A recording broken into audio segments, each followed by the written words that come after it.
Namaste children, welcome back you all to the history class, earlier societies.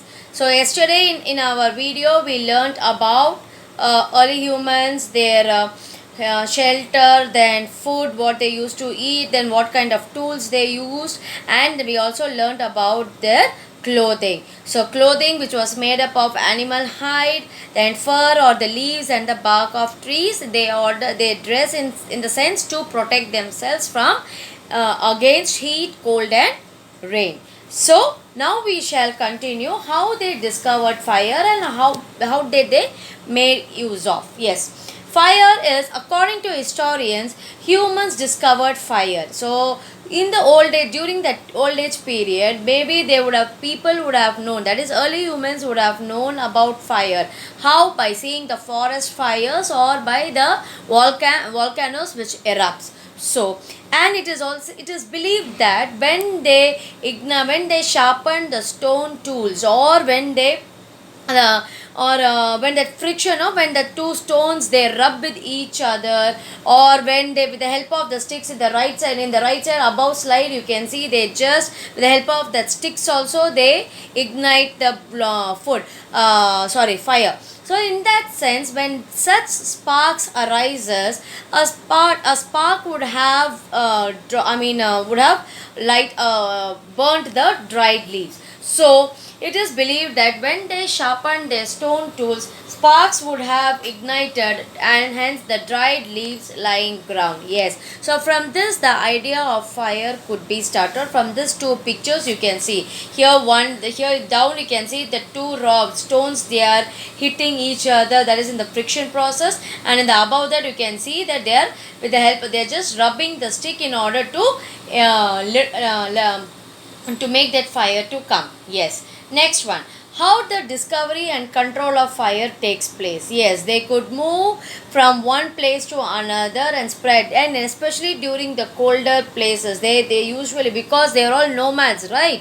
Yes, they move to the colder places and they spread all over the areas. And second one is, they learned how to cook the food with the help of the fire, because previously without knowing how that fire came, so they used to eat raw meat from the hunted animals, wherein you will find it will be full of germs. But when they came to know that it can be cooked, so they and realized the usage of fire. So when, and also increases the lifespan of the early humans as these food is cooked.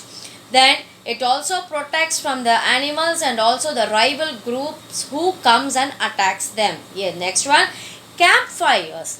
Campfires were also useful in the sense, all these early humans, they get together each other and they used to communicate together. So that was also another usage of fire. It is not only to protect themselves from the extreme cold or for cooking the food or even to protect from the arrivals, but in fact they had that get together, that community living was existing among the among the early human people.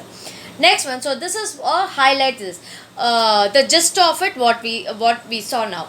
Early humans were basically hunter gatherers. Over the period they found themselves strong in groups than hunting individually. We all know that usually these early humans, they go and hunt the animals only in groups. So through that group, the strength in unity and teamwork has worked out enormously. So at least from them, it should be a experience for us. We should learn from their experience that whatever work need to do, we should always do it in as a teamwork. Is it not, children? Yes. At present also our chief minister, everybody is telling to take care ourselves from this pandemic situation. It is our duty to follow it. Is it not? So everywhere that unity, that strength, the everything should happen. The teamwork will always work out effectively.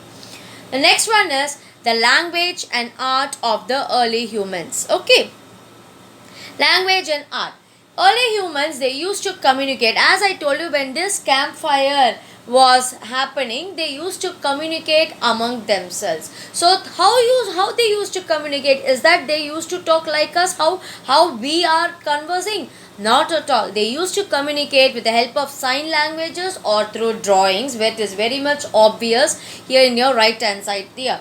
The paintings depicts humans and animals hunting, the war or play. So from that painting they can and I mean they can elicit they can find out that actually what is happening there, or is it an or even any function or something, any danger is going to come. They used to paint and intimate to the other people. The colors usually used for paintings were red, brown, white, yellow and black from the charcoal. And these colors, they got it, they all from natural, they are all natural ingredients. It is not that they used to have some painting, no, not at all. These colors were all extracted from the trees, from the plants, whatever whichever was found inside the forest. Yes, in India, cave paintings were found in Bhimbetka and Adamgarh, where you can see this.